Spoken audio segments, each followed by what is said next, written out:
Friends, मैं फरीदा, आप देख रहे समाज की खबरें हिंदी टीवी न्यूज। आइए देखते हैं आज की बड़ी खबरें।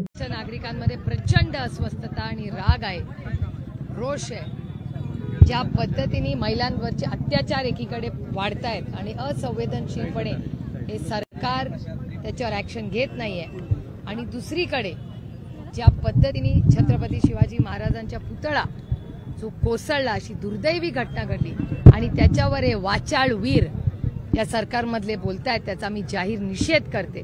आणि अशा वाचाळवीर यांनी जर राज्याची माफी मागितली नाही तर आम्ही त्यांना राज्यात फिरू देणार नाही।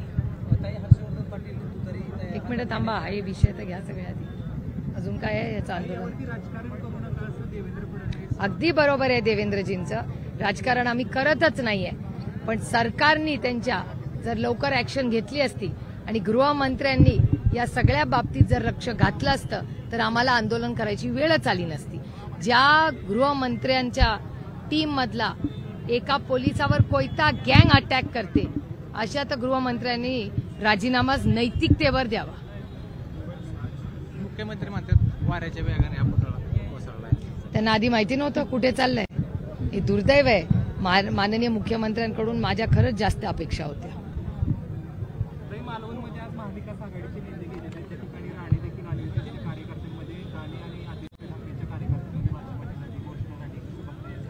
साहजिक प्रचंड अस्वस्थता आहे, लोकांमध्ये रोष आहे, राग आहे।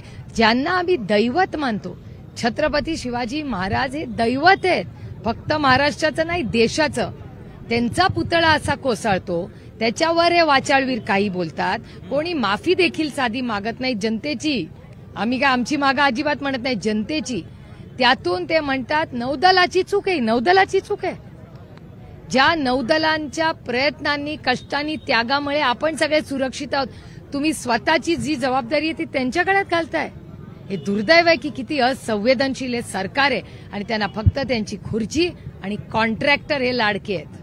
राणेंच्या बाचाबाची झाली आता सुरू आहे तिथे। आता राणेंच्या कार्यकर्त्यांनी आदित्य ठाकरे दोन्ही कार्यकर्त्यांमध्ये बाचाबाची झाली, शिवसेना आणि भाजपच्या किंवा राणेंच्या। हे दुर्दैव आहे की जे आज सत्तेमध्ये आहेत ते जबाबदारीच घ्यायला तयार नाहीयेत। हे दुर्दैव आहे खरं आपलं।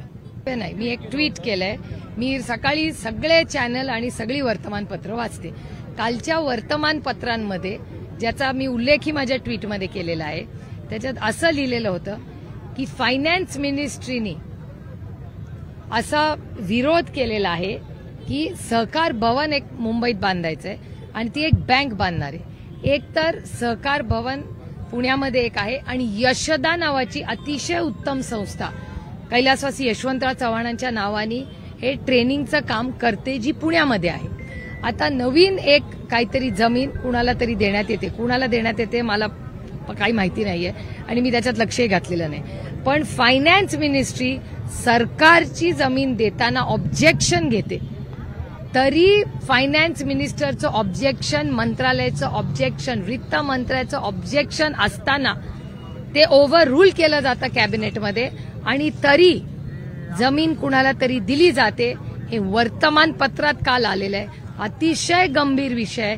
सातत्याने फायनान्स मिनिस्टर आणि फायनान्स मंत्रालय, आजही वर्तमानपत्र तुम्ही वाचलं तर लोन महाराष्ट्र सरकारने घेतलेलं आहे त्याच्यात आणखीन वाढ झालेली आहे आणि त्याचे ऑब्जेक्शन्स हे फायनान्स मिनिस्ट्रीनी घेतलेले आहेत। कालचा वर्तमानपत्र वाचा, आजचा, दोन्ही दिवशी वृत्तमंत्री, फायनान्स मिनिस्टरी या मंत्रालयांनी जे जे ऑब्जेक्शन्स घेतलेले आहेत त्याला ओव्हर रूल केलेलं जात आहे आणि सातत्याने कॅबिनेटमध्ये असे निर्णय घ्यायचे जात आहेत जे मंत्रालय नाही म्हणतंय। आणि जो उल्लेख तुम्ही केला त्याच्यात फायनान्स मिनिस्ट्रीनीही विरोध केलाय आणि लॉ अँड ज्युडिशरीनीही विरोध केलेला आहे। तर दोन मंत्रालय जेव्हा नाही म्हणतायत, मग हा निर्णय का घेतला, कशासाठी घेतला, हे महाराष्ट्राला उत्तर दिलं पाहिजे सरकारने। आणि आजही जे लोन वाढवलेलं आहे महाराष्ट्र सरकारने त्यालाही फायनान्स मिनिस्ट्रीनी ऑब्जेक्शन घेतलेलं आहे।